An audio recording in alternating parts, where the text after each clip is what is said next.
Muito obrigado por terem me convidado, por dar essa possibilidade de eu vir dialogar aqui sobre aquilo que nós pesquisamos lá na minha universidade, sobre preservação digital sistêmica. Essa abordagem de preservar os documentos numa abordagem holística, numa abordagem do todo, numa abordagem sistêmica. Deixa eu me apresentar. Sou um homem branco, cis, estou com cabelo branco, barba branca, uso óculos, calça e camisa em tons azuis e um tênis verde. Tem a questão do horário também, né? Que eu garanto que vocês vão querer me trucidar se eu passar alguns minutinhos a mais. Já são 12h30, embora o café tenha sido farto. Volta para eu poder apresentar. A ideia é dialogar sobre essa preservação digital sistêmica e disruptiva. Se eu soubesse da apresentação, eu iria mudar o tema e eu iria trazer alguns outros projetos que a gente está discutindo lá na universidade, como recordes contínuos de acervos de movimentos LGBTQIA+. A gente tem edital, a gente já submeteu, até hoje a gente não foi financiado. A ideia é da gente oferecer para os movimentos uma infraestrutura exatamente do que eu vou falar, de preservação digital sistêmica. A gente usar Google Cloud Platform, a gente financiar com esse recurso e dar uma quota para cada movimento. A gente notou no nosso estado que os movimentos também não tinham condições de digitalizar e tornar esses materiais acessíveis. E também não tinham o conhecimento de como digitalizar, como proteger, como fazer transparência ativa.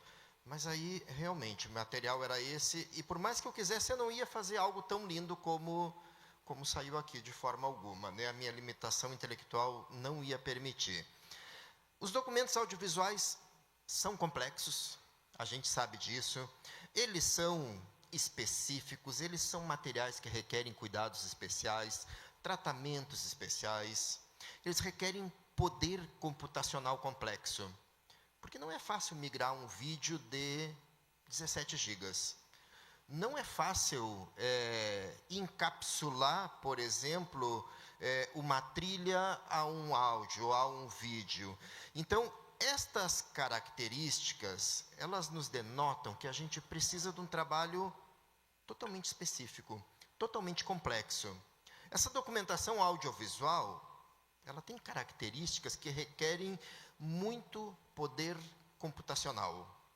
E vocês vão ver também que eu vou ficar passando os slides mais rapidamente, porque no início, além da questão do almoço, no início, quando eu fui preparar o material, eu achava que era 50, 60 minutos. E aí, quando o pessoal me avisou semana passada, 40 minutos para falar no máximo. Eu disse, gente, não vai dar. Então, vocês vão ver eu pular. Mas vocês viram que tem um link encurtado, o pessoal vai compartilhar a apresentação, os materiais vão ficar à disposição de vocês. Esses materiais são complexos, então. São materiais multicomponentes, são digitalizações de grande volume, são materiais que precisam sistematicamente estarem sendo tratados. É algo que é meio inviável quando a gente fala num acervo gigante de um MIS, por exemplo. Tá?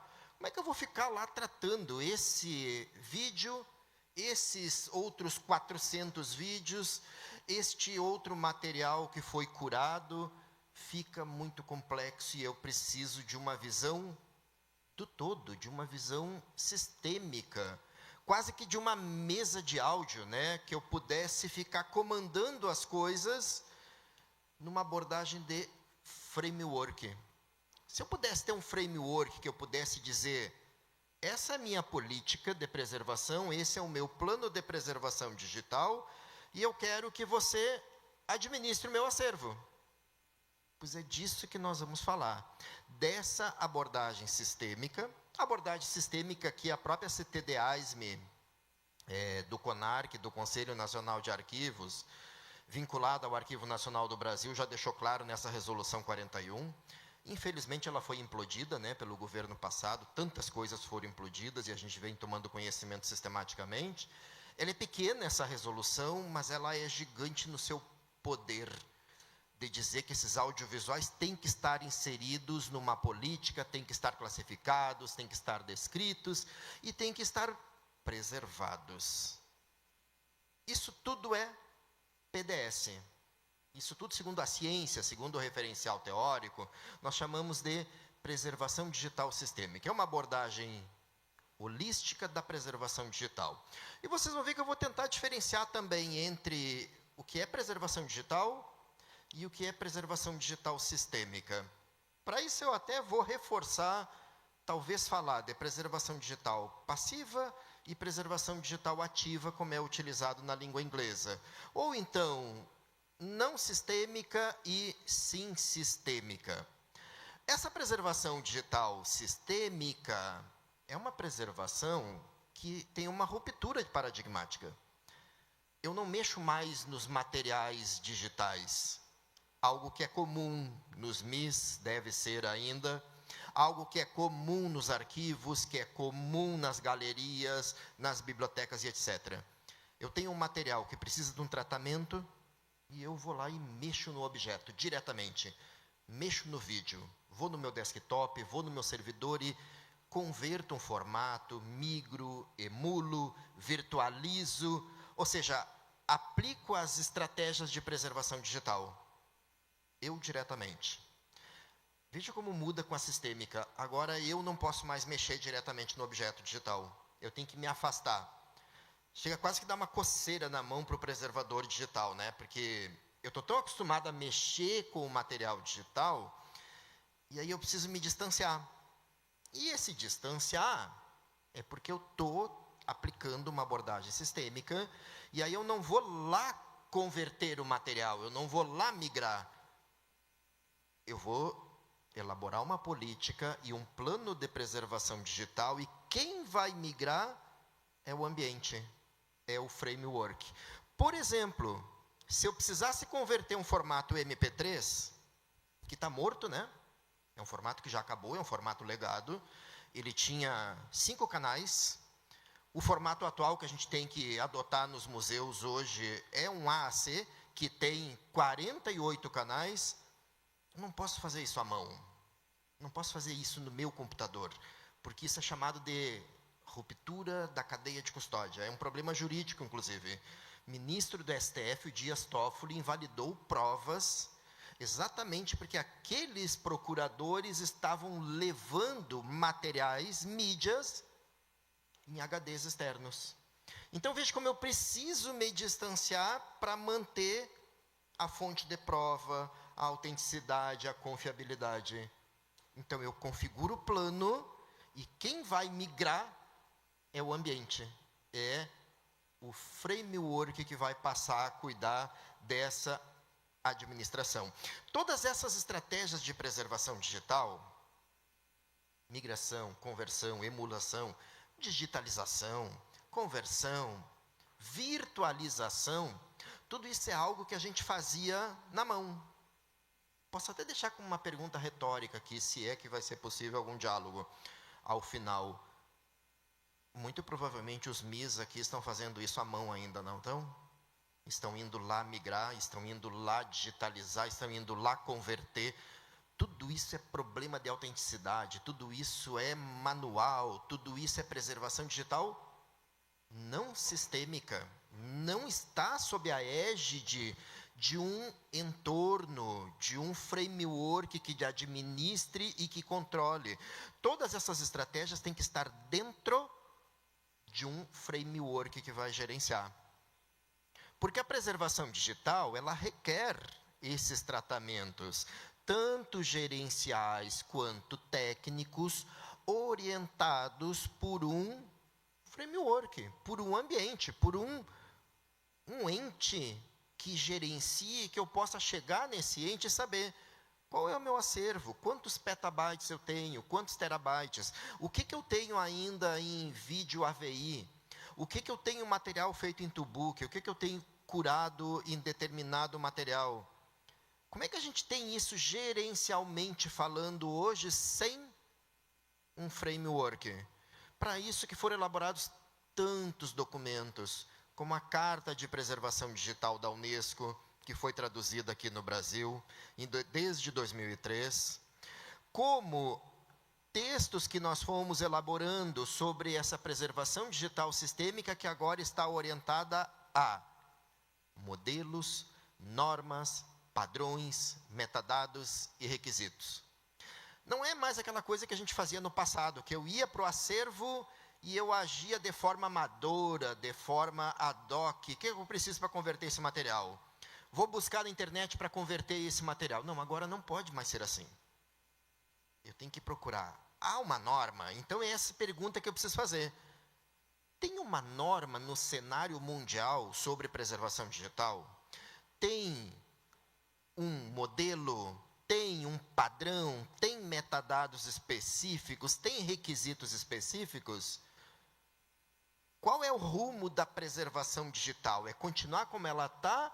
Ou é ela migrar, evoluir de forma disruptiva de uma preservação digital passiva, em que eu ia lá e tratava os objetos, para uma preservação digital ativa? Essa terminologia é uma tradução literal da literatura inglesa, que é Active Digital Preservation. No Brasil, a gente não traduziu literalmente, a gente traduziu para preservação digital sistêmica. Então, essa preservação ativa é a sistêmica. Essa preservação sistêmica, ela tem que ter esse entorno, ela tem que ter esse ambiente de preservação. E vejo que tem países que já tem níveis de preservação digital. O COSA, por exemplo, já é uma entidade norte-americana que ela tem níveis de maturidade. Então, vamos olhar aquele nível 4A ali. A instituição que tem o acervo, ela encapsula completamente o seu acervo de acordo com a norma ISO 14721. Vocês viram que eu já estou respondendo aquelas perguntinhas anteriores, né? Tem norma? Tem uma norma internacional, a mais importante no mundo sobre preservação digital? Tem, está ali ela, é ISO 14721. E aí eles falam em IP, que a gente vai descobrir logo adiante o que é IP e por que os museus têm que trabalhar com IP. Pacote IP. E essa é a pergunta. Os MIs de vocês já estão fazendo o pacote IP? São 3 pacotes que a gente vai ver logo adiante. Então, veja que a gente já poderia se identificar, de acordo com esses níveis de maturidade, aonde que eu me encontro, qual é o meu nível. Eu já estou fazendo o pacote, é antes ainda de ter o ambiente, o entorno, o framework de preservação digital.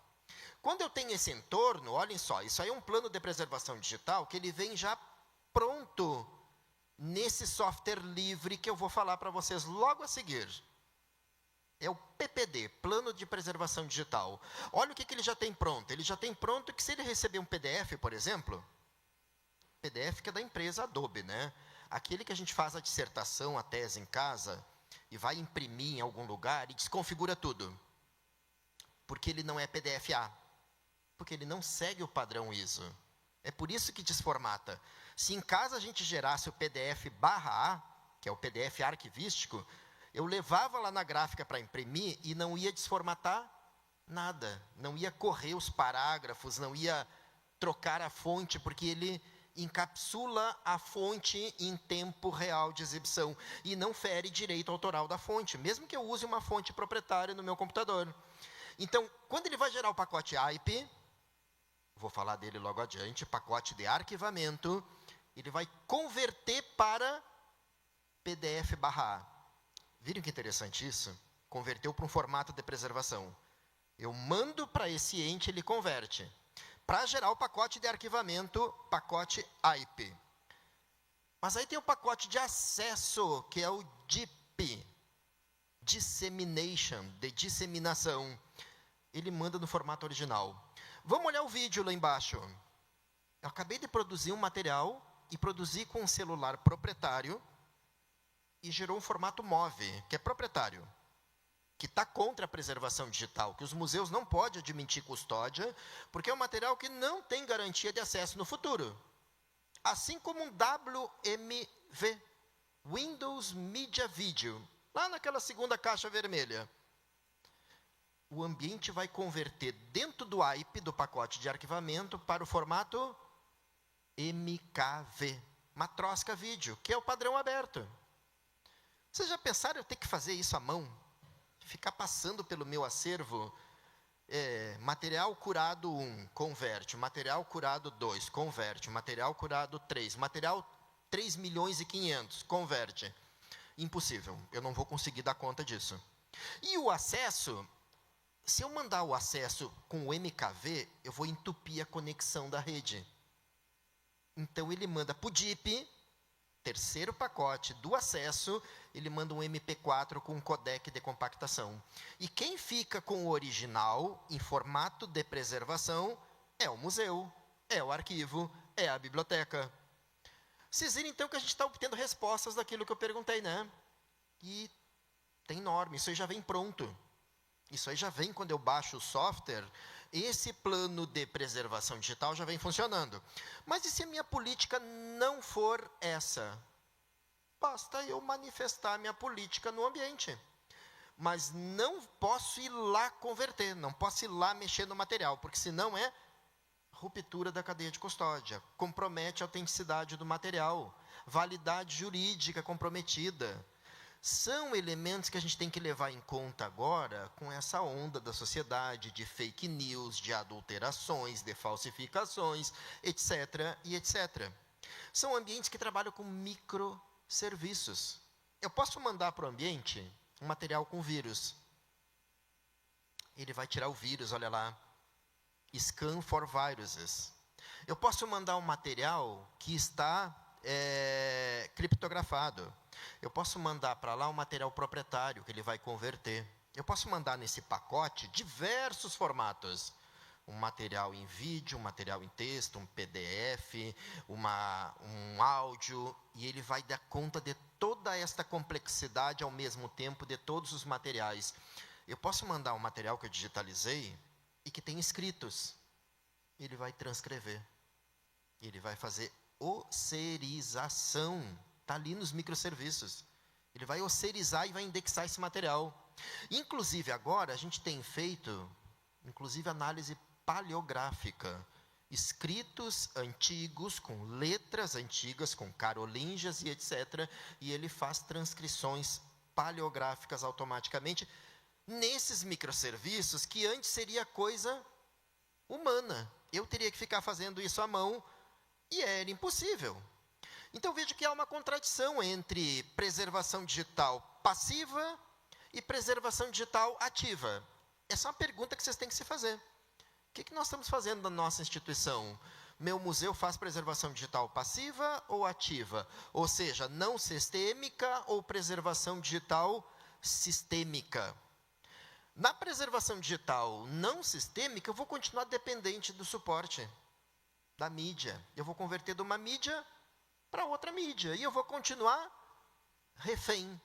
Eu vou converter de um pendrive para um HD, de um HD para um SSD, de um SSD para uma fita DAT, para uma LTO, para uma tecnologia que vai surgir ano que vem, e eu vou ficar perdido nesses ínterens que deveriam ser feitos por uma abordagem sistêmica com pacote.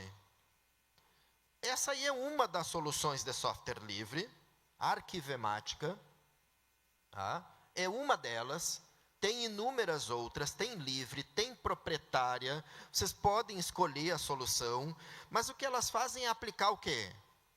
Aplicar a norma que eu estava questionando. A norma de preservação digital no cenário internacional, a norma ISO 14721 tem um apelido, modelo OAIS, Open Archival Information System, e que ela diz que existem 3 pacotes na preservação digital. O bem da esquerda aqui, antes da caixa, depois eu falo da caixa, é o pacote que eu envio para esse ente preservador. Submissão, pacote CIP, S de CIP. Quando esse pacote entra no ambiente de preservação, nesse framework, ele vai passar todos aqueles microserviços que eu comentei anteriormente. Conversando com o pessoal daqui, técnico do MIS, eu vi que o pessoal já instalou o Arquivemática e já fez seus testes. O que ele faz? Ele migra, ele converte, ele tira vírus, ele sanitiza. Se tem nome com caracteres complicados, ele retira os caracteres complicados para acesso no futuro, até gerar o pacote de arquivamento, que é o segundo pacote, o pacote IP. Seguro, confiável, sob custódia. E o acesso, lá no fim, o terceiro pacote, o pacote DIP, de disseminação. Independentemente de eu ter o ambiente, segundo a literatura, eu deveria de fazer pacote. Dá para fazer até na mão esses 3 pacotes. Então, um museu, um arquivo, uma biblioteca, uma galeria, se não tem o sistema, que é livre, que não tem custo, ainda assim deveria de fazer pacote para os seus audiovisuais. Deveria pegar aquele material curado que foi apresentado hoje, fazer um pacote CIP. Deveria pegar aquela exposição de fotografias e fazer um pacote, porque é estandardizado, porque tem garantia de acesso no futuro, porque é seguro, porque tem checksums, porque garante autenticidade. E não tem custo, porque segue normas, padrões, modelos e requisitos da área. Isto nós chamamos de cadeia de custódia, desde a produção, arquivamento, preservação, até o acesso. Obrigado. Esta linha da cadeia de custódia, ela tem que ser ininterrupta e cuidada. Porque se eu não cuidar desta linha, toda sorte de adulteração pode acontecer. Várias instituições de memória já passaram por problemas por botar seus materiais online e acreditar que não seriam invadidos. Há um crime cibernético tentando adulterar. Essa norma que foi apresentada anteriormente, eu não vou falar da história dela, porque a gente não tem tempo, mas procurem, por favor, é uma dica, por que nasceu esse modelo OAIS 14.721? Por causa do negacionismo de que o homem não teria ido à Lua, atacando sites da NASA, da CCSDS, Comitê para Dados Espaciais da NASA, e foi a NASA que foi atrás de uma literatura de uma preservação digital sistêmica. E aí, o que a NASA, com esses especialistas e com esse convênio com a ISO, que eles chegaram de conclusão? Eu tenho que isolar o original. Por isso a caixa. Vocês estão vendo por que o pacote CIP vem e ele entra dentro de uma caixa fechada? Que parece não ser bom no início, né? Fechado, trancado, necessário, porque aonde um usuário tiver acesso ao ambiente, ele pode adulterar. Ele pode adulterar a história, ele pode adulterar, ele pode criar fake news, ele pode criar desinformação. Por isso que os museus, arquivos, bibliotecas e galerias têm responsabilidade em garantir segurança jurídica. E garantir segurança jurídica é ter pacote IP dentro de um ente preservador que não está na internet. E é por isso que o IP, ele não vai para a internet. E é por isso que esta norma teve que criar o terceiro pacote, que é o que vai para o consumidor, que vai para o usuário, que vai para a plataforma de transparência ativa, que é o pacote DIP. Parece meio óbvio agora, né? Mas vocês não têm ideia. Lá nos anos 80, quando isso surgiu, como os museólogos, os arquivistas, os bibliotecários acharam isso um absurdo. Opa, eu vou duplicar a informação, eu vou ter um pacote de arquivamento e outro pacote de acesso?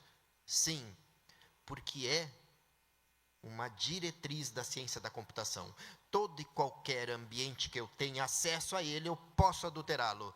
Leve mais ou menos tempo, mais recursos computacionais ou menos. Então, todos os sistemas que vocês veem online na internet são frágeis. Só serão seguros aqueles que implementam isso. E é por isso que o CNJ, Conselho Nacional de Justiça, largou uma resolução no Brasil, obrigando inclusive os tribunais de justiça. Se quiserem dar uma procuradinha, eu também não vou ter tempo para isso.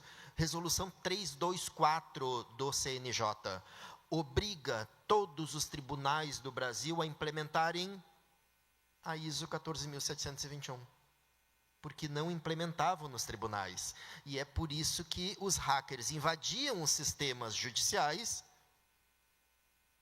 e vocês devem ter ouvido notícia disso, e autorizavam alvarás milionários. São Paulo tem inúmeros casos disso, de invasão do seu sistema judicial, e claro que a Polícia Federal entra em ação e tenta controlar aquela coisa toda, mas é algo que nós temos soluções disso na ciência, trabalhando com pacotes. Os 3 pacotes, e que não são exclusivos de uma área ou de outra. Não é só da arquivologia, não é só da biblioteconomia, não é só da museologia, é para toda e qualquer área que faça preservação digital. Mas preservação digital sistêmica, né? Com uma abordagem, com um viés sistêmico, com um andar destes 3 pacotes. CIP de submissão, AIP de arquivamento, DIP de disseminação. Ambiente que controla a fixidez dos materiais, que são requisitos fundamentais para a garantia da autenticidade. Vocês já pensaram se vocês tiverem que ficar varrendo o acervo digital de vocês para fazer controle de fixidez? Está lá no PREMIS 3.0, é um requisito fundamental para garantir segurança, autenticidade e confiabilidade de materiais digitais. Um vídeo de 17 gigas, vocês têm ideia quanto tempo levaria para vocês converterem esse e mais inúmeros outros materiais digitais? Controlando a cadeia de custódia digital arquivística, ou a cadeia de custódia digital de museus, ou de bibliotecas, ou de galerias, ou de centros de memória, etc., etc.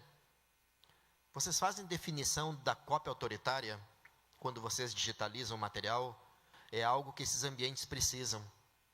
O que a gente enfrenta de instituições de memória que se perdem em qual é a cópia autoritária, digitalizam, fazem multicópias, aplicam uma estratégia numa cópia, não aplica na outra, quando vê está duplicado, triplicado, algo que esses ambientes resolvem. Inclusive, se eu precisar de assinatura digital, inclusive contemplando a Lei Geral de Proteção de Dados, porque daí o material está preservado num ente interno, num AIP, que não é público, que não é capaz de ser invadido, porque o hacker não tem como entrar. Ele está off-site, ele não está disponível ao público.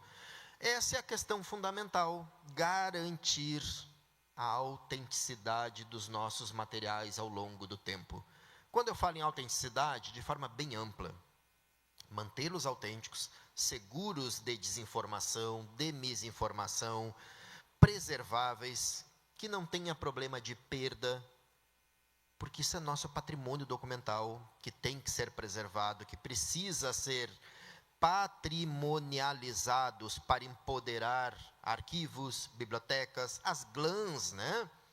As galerias, museus e etc. Precisamos de uma ação de patrimonialização e identificar esses materiais como lugares de memória digital. Olha o que Jordan Simmons nos diz. Jordan Simmons, eu adoro esse autor quando fala de memória. Eu estou tentando ressignificar aqui Pierre Nora, não só lugar de memória, mas lugar de memória digital, porque nós estamos em 2024 e os nossos cidadãos requerem lugares de memória agora não só presenciais, não só em edifícios, não só naquele determinado espaço físico, mas também em ambientes digitais. Então, os museus precisam se preocupar em instituir lugares de memória digital. Não é site, não é portal, não é qualquer sistema, não é digitalizar e botar no Google Drive, porque não é profícuo para ativação da memória. Simmons diz isso. Embora a memória seja um processo interno, a projeção não se realiza no vazio. A memória precisa de um espaço para ser ativada e estimulada, espaço profícuo, com requisitos, com navegação multinível, com metadados, com dados de reuso, com exportação, com importação, algo que essas plataformas nos dão. Esse locus são as plataformas de acesso e transparência ativa, que agora também estão orientadas a requisitos. Então, veja que todas aquelas perguntas que eu tentei fazer lá no início, a gente consegue responder cientificamente, de acordo com o modelo AIS, de acordo com a ISO 14721. E eu acho que agora vocês conseguem sair desse diálogo aqui, empoderados no sentido, por mais que seja uma consultoria, por mais que seja um objeto a ser licitado para contratar, para digitalizar o meu museu, para digitalizar minha biblioteca, meu arquivo, minha instituição, meu movimento tal, você vai fazer pacote disso, dessa digitalização? Porque essa é a ciência. Não basta digitalizar e colocar no Google Drive. Está errado. Não basta digitalizar e botar na nuvem. Tem que ser na nuvem com requisitos e com pacotes. Da onde que saem esses pacotes? De uma norma ISO OAIS 14721. São 3 pacotes, que eu nem preciso mais dizer o nome dos 3 pacotes. Se quiser, dá para fazer na mão. Mas tem plataformas que fazem esses pacotes de forma automática. Essas plataformas também fazem a chamada transparência ativa. Se são público, por que nós não estamos transparentes ainda? Por que eu fico esperando o meu cidadão pedir por algo para eu dar acesso? Toda vez que requerer pedido, é passividade, é nível de opacidade. Se o museu é do Estado, se o museu é público, se a biblioteca é pública, se o arquivo é público, as informações teriam que estar transparentes. Transparentes quer dizer na internet disponíveis. Tudo que é feito por nós aqui nesse espaço público tinha que estar onde? Público na internet. Isso tem uma lei federal que diz isso. Lei de Acesso à Informação, Lei 12.527, que diz que a partir de agora a regra é a transparência e o sigilo é a exceção. A gente tem que colocar isso no coração ou colocar como mantra na testa. Tudo que eu faço tem que ser publicizado. Se é público, tem que estar publicizado. Não basta dizer que é público e ficar esperando que alguém peça. Se é público, tem que estar disponível para o usuário, para o cidadão. Inclusive, as fotos que foram registradas aqui desse evento hoje têm que estar publicizadas, independentemente de pedido. Transparência é regra. Sigilo é exceção. Vale para materiais audiovisuais, vale para material curado, vale para museus, vale para biblioteca, galerias e etc. Se eu faço transparência, é muito mais econômico. Se um material público não está publicizado, é porque eu tenho uma cultura que eu vou ter que estudar internamente. Cultura do segredo, cultura da opacidade. Se eu tenho um ofício, um memorando, que não fere nenhuma daquelas 2 exceções da Lei 12.527, não está classificado em grau de sigilo e não fere a privacidade e proteção de dados, tudo tem que estar disponível, online, transparente. Senão eu estou em contra. E para isso que estão aí essas plataformas de acesso e transparência ativa, que estão já interconectadas àquele software livre que eu falei, que é o Arquivemática. Está aí o Atom, está aí o Binder do MoMA, do Museu de Arte Moderna, está aí Archives Space, etc., etc., etc., que já dialogam com aqueles 3 pacotes. Inclusive o Tainacan, que não dialoga diretamente com a Arquivemática, mas dialoga com o Atom, com a plataforma de acesso. O Atom, quem tiver a fim de conhecer, procurem Access to memory. Livre, podem baixar, podem colocar online, e é esse que a gente fez um projeto para oferecer para os movimentos LGBTQIA+, para que eles pudessem capturar seus materiais e botarem nessa plataforma. A gente disponibilizaria um usuário e uma senha, e automaticamente tudo estaria disponível e online nessa plataforma. Se vocês procurarem depois no buscador de vocês, Atom, Universidade Federal tal, Atom, Tribunal de Justiça tal, Atom, Prefeitura tal, vocês vão encontrar esses repositórios com documentos, com material disponíveis para a transparência ativa. Lembra que eu falei da resolução do CNJ que obriga a RDC Arc para garantir segurança jurídica? E é claro que agora eu vou ter que correr, porque é 1 minuto só, e eu tenho que falar que nós precisamos de software livre. Nós não podemos usar software para proprietário com a coisa pública. Está errado.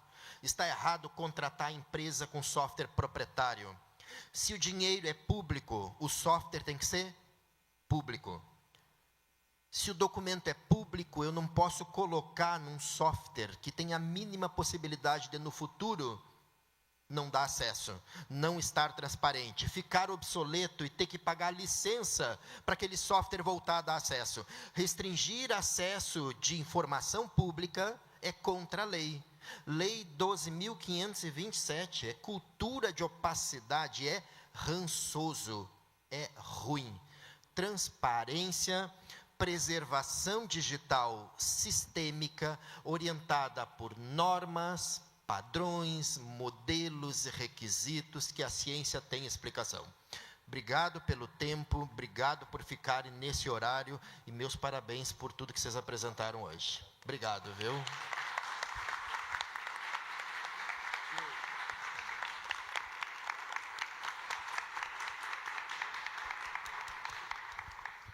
Obrigado, professor Daniel Flores. Acho que é uma oportunidade muito legal, assim, você estar presente em uma mesa, em um espaço, que alguém apresentar algo que você não tinha muita ideia do quanto é profundo e do quanto é rigoroso, né? É um processo que fala muito com o que estamos vivendo, né? Com a contemporaneidade e o quanto frágil são as informações, né? Então, também agradecer aí a fala e todo o processo, assim, eu brinco com meu filho, né, que é as minhocas mentais, né? As minhas minhocas mentais ficaram bem aguçadas, assim, dessas possibilidades, né? E do quanto esse futuro próximo, né? Não só as instituições, mas todos nós vamos ter que ter um baúzinho guardado, enterrado dentro de casa com as nossas memórias, porque cada vez ela é mais frágil, mais adulterável, de forma que a gente talvez realmente viva. A gente está vivendo, né, num período de pós-verdade, e isso está cada vez mais vigente na mão de todo mundo, né? O poder de realmente adulterar a informação, né? Então, realmente, grato pela oportunidade de poder aprender algo que eu não sabia até então, né? E eu esqueci de falar que, assim, minhas características, né? Assim, eu sou Diego Rica, sou um homem de pele clara, cabelo cacheado, 1,70, e estou usando uma camisa listrada, cinza, calça azul, sapato social marrom. E aí, gente, assim, eu acho que achei muito legal esse desafio, né, de criar pontes, como eu falei. Acho que tem aí um campo muito legal de trabalho da gente, assim, de pensar, né? O quanto também eu acho muito interessante essa frente de trabalho, assim, de pensar esse trabalho de guardar, né? E ao mesmo tempo o DIP, né? O DIP de levar, né? Que aí o DIP é onde entra a minha área de atuação, que é como que a gente pode utilizar o design, né, e a criatividade para chegar nas mãos do usuário também, né? Assim, tem alguns projetos que eu faço, né, e ao mesmo tempo também admiro muito, né, o Cleveland Museum o Museu de Arte de Cleveland, né, ele fez um trabalho muito interessante, que era um painel em que ele colocava todo o acervo dele, e as pessoas elas podiam desenhar formas. E aí, quando elas desenhavam, automaticamente era associado uma obra do museu. E aí você recebia aonde que essa obra estava no museu e como que você podia chegar lá, né? E aí teve uma outra que eu também estudei, que é no Aarhus, né, Aarhus Museu, né, que é um museu na Dinamarca, na cidade de Aarhus, que você entra numa sala e você tem que fazer uma posição no corpo, assim, e a pessoa de fora tem que imitar essa posição.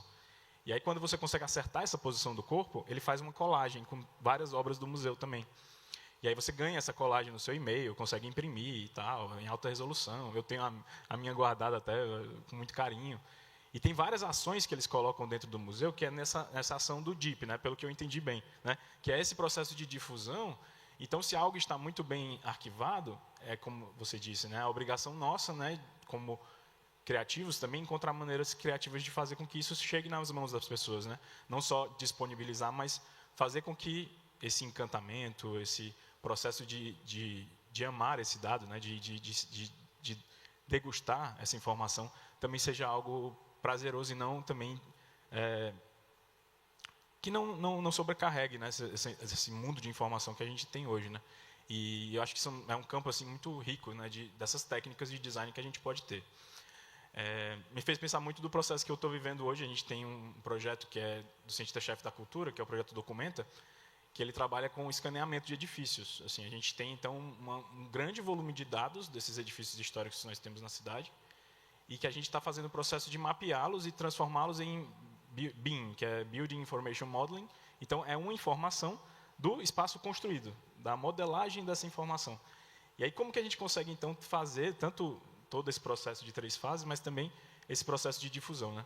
E a gente está fazendo muitos passeios virtuais, né, experiências virtuais. A gente está também a gente ficou junto, inclusive, o Quimera ficou junto com o do Ponto ao Patrimônio durante um tempo, que é uma experiência que está aqui em cartaz também, que é do Ponto ao Patrimônio, que a gente fez também um passeio, né, em 3D nesses edifícios.